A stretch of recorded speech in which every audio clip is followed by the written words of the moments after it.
Welcome to another edition of the Magic Latest Podcast, the podcast where we discuss everything Orlando Magic basketball. I'm your host, Jalon Dixon, and today we got a couple of things to get into. But before we get started, remember to like, comment, and subscribe for daily Orlando Magic content. We are on the road to 1,000 subscribers and trying to become one of the biggest Orlando Magic podcasts here on the YouTube platform. So remember to hit that post notification bell so you always know we're dropping new videos. And shout out to Underdog Fantasy for sponsoring the pod. Use the QR code in the corner over here or the link in the description to place an entry. Use promo code BasketballFan for $75 in bonus bets when you place your first $5 entry. Shout out to Underdog, and we'll be talking about them a little bit more later on. But for right now, let's go ahead and get right into today's episode. Very quickly, something I think that's very important, or at least very interesting to me, Jalen Suggs has been upgraded to questionable against the Charlotte Hornets in today's game. That does not mean he will play, but it does mean that Jalen Suggs is making a much needed push towards getting back on the floor. Now, an MCL sprain is no joke, and this is something that I do think the Orlando Magic are not going to take lightly. I would not be surprised if they kind of treat this one with kid gloves. Again, not only does Jalen Suggs have a significant injury history, but particularly when it comes to the ankles and it comes to the hamstrings, these are two injuries within today's NBA that have been truly plaguing the entire league, right? And so, with that being the case, I would not be surprised that if Jalen Suggs doesn't play today, but I also would not be surprised that if he does, they play him on a minutes restriction. I would not be surprised if Anthony Black still were to start over him and for him to come off the bench and play 14 to 16 minutes, and we just see how he does with the second unit in bursts, right? So, very excited to see that. Thought that was just something that was notable to keep in consideration because Jalen Suggs, of course, his impact as a perimeter defender is huge for this Orlando Magic team. I'm sure from a morale standpoint, that's a big bit of news for them to know that he's inching closer and closer to being back on the floor. And that's something that could be very helpful for the Orlando Magic moving forward. Again, I don't think Jalen Suggs is going to be one of those guys that gets traded at the trade deadline. I said that last episode, and I'm going to continue to bang the table and say that I think he may be somebody the Magic should consider moving, but somebody that I think is safe for this trade deadline. So the main focus when it comes to Jalen Suggs right now is just seeing him get back on the floor healthy. Next up, something I want to talk about, especially because the Orlando Magic are coming off yet another big break, right? The Magic have only played 2 games with Franz Wagner back on the floor, both of them being against the Memphis Grizzlies. Something that I'm very interested to see between now and the All Star break in particular is the reestablishment of real chemistry, specifically on the offensive end, between Paulo Banchero and Franz Wagner. This is going to be an important aspect of important dynamic of this Orlando Magic team for the rest of this season. The ability for these two guys to be able to work together again, and not to say that they're not able to because of the fact that these injuries have piled up, because at the end of the day, these guys have multiple years of experience playing next to one another. But specifically this season, they've only had, I believe, 16 games in total on the floor with one another. That's something where, with the ebbs and flows of the way this season has went for the Orlando Magic, paired with the fact that, of course, Desmond Bane is another wrinkle in the system, you want to see these two guys be able to fire on all cylinders. You want to be able to see the shades of Jaylen Brown, Jason Tatum that everybody continues to, compare this duo to as far as what their upside could be as a double wing duo in the Eastern Conference. A lot of the rest of this season has the number one thing, of course, is health, right? Getting guys like Jalen Suggs back obviously is very important, right? The health aspect of the Orlando Magic is probably the most important storyline of the rest of this season. But I would say the second most important one is getting the all-star versions of Paulo Banchero and Franz Wagner. I remember, I don't believe it was the last episode. I believe it was the episode prior, but nonetheless, I remember having a conversation with you guys about who do you believe would be the most likely all-star selection for the Orlando Magic if they were to have a nominee make the team this year. And I remember going down the list, and of course, the list is very simple. It's either Franz, Paulo, Desmond, or Anthony Black, and all for different reasons. But the reality of the situation is, regardless of if whether or not they get selected for an All Star game, the Orlando Magic need these guys to start playing at an All Star level. And all of them, particularly Paulo Banchero and Franz Wagner, have shown signs of being all-star caliber this season. Franz looked like he was well on his way to being an all-star before going down with an injury. Paulo Banchero has started to pick things up as of late since returning back from the groin injury, but he was somebody that started off the season maybe not as aggressive as you would have liked, and slowly but surely started to become a little bit more dominant, especially as far as what he's been able to do as a rebounder and a facilitator more than anything, right? But now they need to be able to put it all together. You want to be able to see these guys working together next to one another, playing at this kind of level, playing at this kind of pace.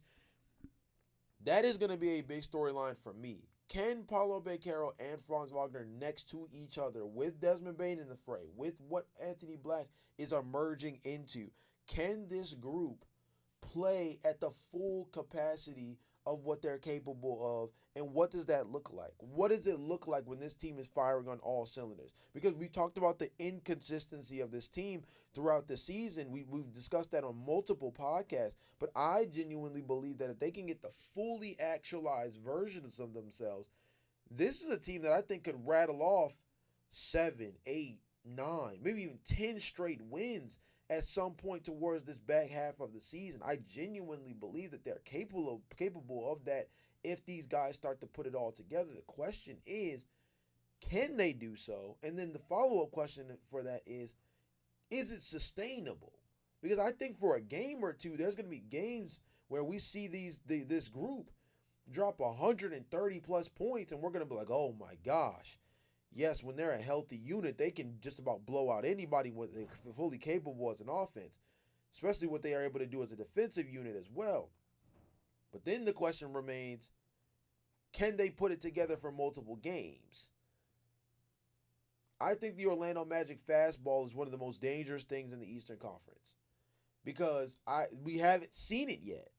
I think that I wouldn't even say my personal opinion. I think all Orlando Magic fans would admit with the fact that we have barely seen the core four of Paulo Banchero, Franz Wagner, Desmond Bane, and Jalen Suggs all playing together this season. We have not seen the true fastball of this Orlando Magic team, and you have to also factor in that Anthony Black has had easily one of the best, improvement seasons in Orlando Magic history, and easily one of the best, most improved candidate resumes of this season, right? So I don't even think that the Orlando Magic have shown their true fastball yet, and I think that's something that if the Orlando Magic are able to get that figured out, that puts them in a completely different conversation as far as the Eastern Conference. But that genuinely starts with Paulo Banchero and Franz Wagner. Next up, let's talk about the Underdog Fantasy sponsor segment of the podcast. Shout out to Underdog Fantasy once again. And we are locked in on Paulo Banchero versus the Charlotte Hornets. And Underdog's running a pretty easy setup for us. So we're going to lock in. Higher or lower, 21.5 points for Paulo Banchero. I'm going to go higher here. I think he drops 25. Higher or lower, 35.5 points, rebounds, assists. I'm going to go higher here. I'm predicting a double-double. 13.5 rebounds and assists. I'm going to go higher here. And last but not least, 26.5 points assists. I'm going to go higher here. Last time that we did this segment, I was a little bit more sour on Paulo Banchero, and it's because I was feeding into the hype train of Franz Wagner returning back to the floor, playing in Berlin, as well as Desmond Bane playing up against his former team, and those two things fueling a more passive Paulo Banchero. And instead, he actually outplayed my expectations, particularly in that Berlin game. In this game against Musa Diabate, and Ryan Kalkbrenner in this game where Miles Bridges is your starting four man, I think that Paulo Banchero should absolutely dominate on the offensive glass.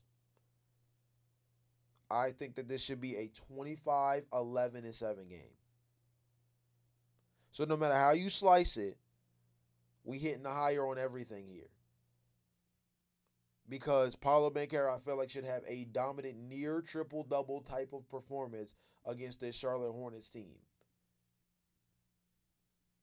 Paulo Banchero is in a very interesting situation with this one because they are coming off of multiple days rest against a Charlotte Hornets team that has a very undersized front court. Yes, Ryan Kalkbrenner is a true 7-footer, but I do not fear him if I'm Paulo Banchero. I think this is actually a very strong game for Paulo to be able to get to the free throw line at a pretty decent rate against that front court, playing with that level of physicality. And I think more importantly, I think that Paulo Banchero needs to have a bounce back game after a subpar performance, to say the least, in that last game in London, right? There was a lot of sulking and a lot of disappointment after that London game. I think I remember one of the main quotes from Paulo Banchero after that game was in relation to how Italian fans may not be a big fan of him anymore after he elected to choose playing for the United States Olympics team most recently.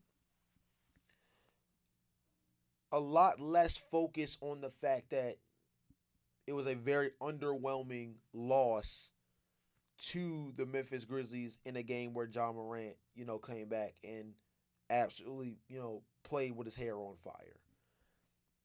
Paulo Banchero, again, multiple days of rest, a front court that I think that he can take advantage of. And also, quite frankly, if we're being honest, it trends towards the Orlando Magic having a good game. I hate to do this, but mathematically speaking, the Orlando Magic, from a trends perspective, should win this game because they have shown us throughout this season that when they lose, they tend to respond positively the game after. The question is what they do after a win that draws real question marks. But as far as what they do after a loss, they've done a very good job consistently throughout this season of being able to win games after a loss. So all signs point towards the Orlando Magic getting the dub in this game. And I think a lot of that is going to start with Paulo Banchero. Again, I would probably book it that the Orlando Magic get this win. Again, because everything points into their favor. And again, this is probably their last significant break of the season. Thank goodness, because I've said to you guys on a handful of occasions that as a content creator, the fact that the Orlando Magic have had two back-to-back weeks where they've gone 4 to 5 straight days without a basketball game is absolutely mind-boggling. Not that I want a million back-to-backs, but I mean, man, I want to see the Orlando Magic on the floor again. So this is a great opportunity for them to finally, get things back in the back on the saddle. But they had 4 to 5 days of rest and a lot of time to think about who they want to be in this second half of the season. With all that being said, use promo code BasketballFan to score $75 in bonus entries when you play your first $5. Again, to clear that up, we're going higher on points higher on points, 21 and a half. Higher than 34.5 points, rebounds, and assists. Higher than 13 and a half rebounds and assists.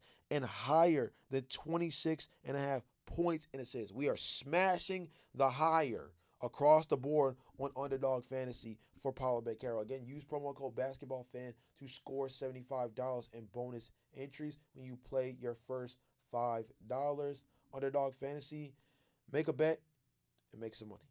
Must be 18 plus. 19 plus in Alabama, Nebraska. 19 plus in Colorado for some games. 21 plus in Arizona, Massachusetts, and Virginia. And present in a state where Underdog Fantasy operates. Terms apply. See assets.underdogfantasy.com/play and get terms DFSTML for details. Offer not valid in Maryland, Michigan, New Jersey, New York, Ohio, and Pennsylvania. Concerned with your play? Call 1-800-GAMBLER or visit www.ncpgambling.org. In New York, call the 24/7 Hope line at 1-878 or text from 467-369. So, building off of that segment, because I think that's a great segue to the keys to winning against the Charlotte Hornets. Three of them. Three of them, in my opinion. Number one is control of tempo. With a team led by LaMelo Ball, as well as rookie Nipple, who has been one of the best three-point shooters in the league, legitimate floor spacer, but also has the ability to put the ball on the deck, has been great at being able to create shots off the dribble this season.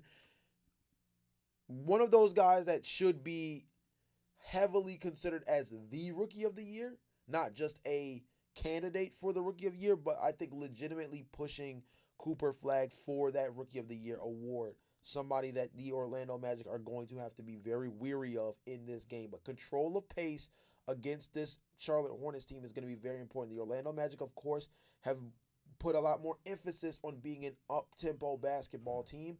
This is one of those games where you want to be a little bit more weary about the idea of allowing the Charlotte Hornets to speed you up. Actually, it would probably be in the favor of the Orlando Magic to try to muck this game up a little bit. Coming off of multiple days of rest, probably wanting to shake off a little bit of the rust, you're going to want to slow this game down, put things in the half court, operate in a way where you're pounding at trying to get to the free throw line, operating around the basket, and trying your best to get paint touches. I've said this throughout the season a ton.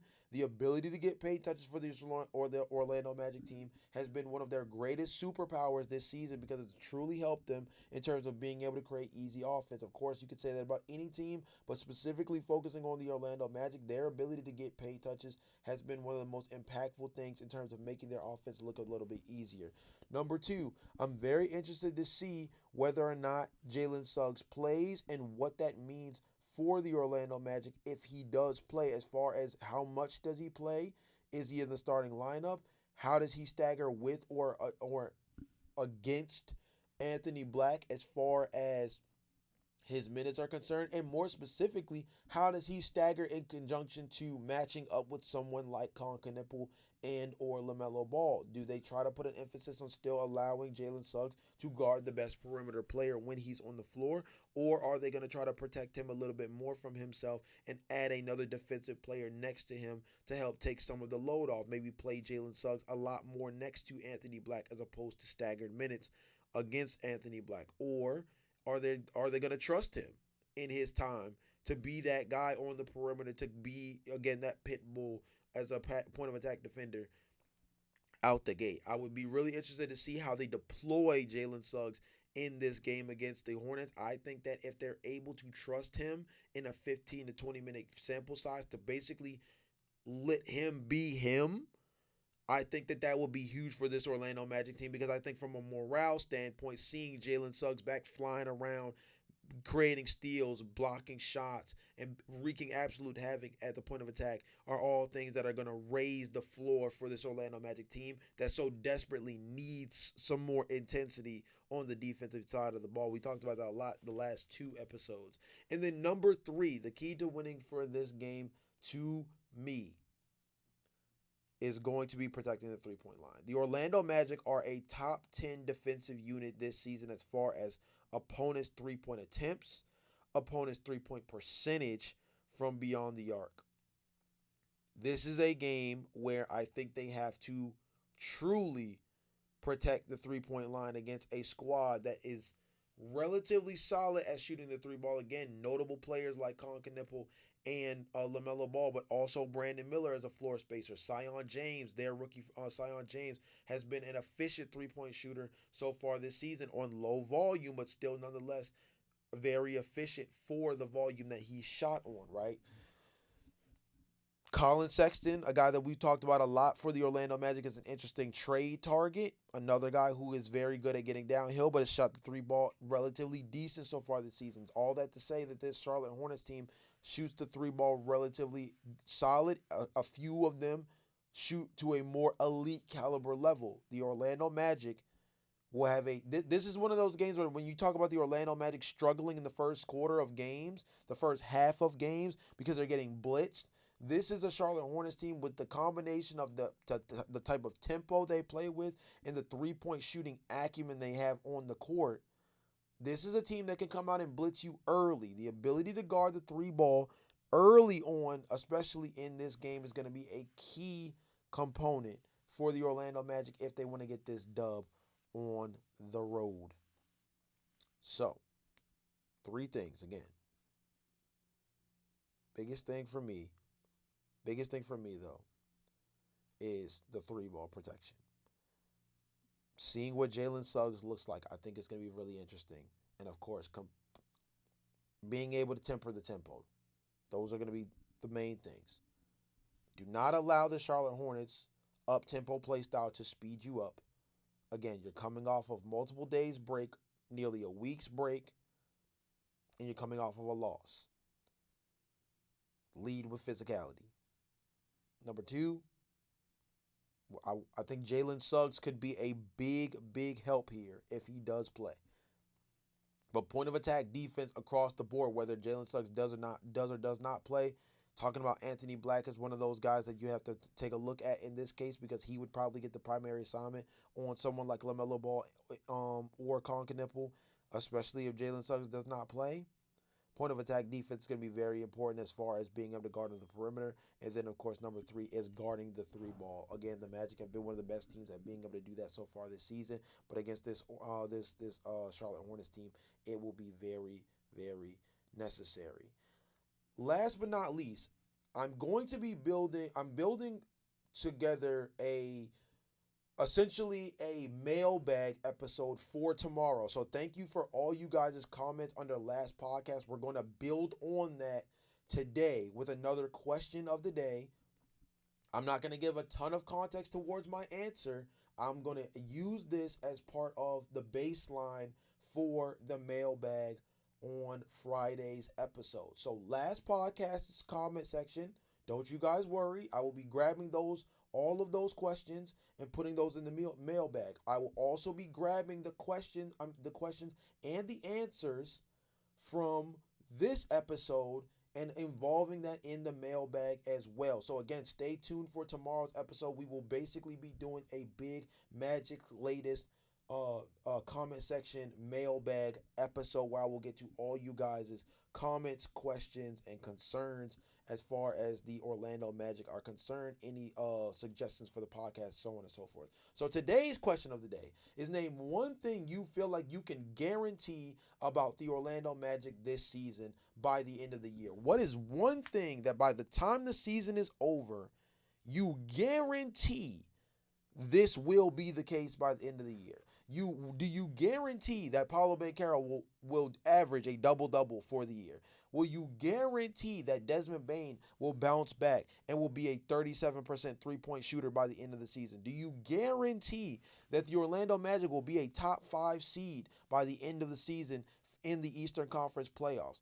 What is one thing about the Orlando Magic that right now, if Underdog Fantasy had a placement entry for it, you got $75 in bonus entries, and you got a little something you could do with it because of promo code BasketballFan. Shout out to Underdog Fantasy.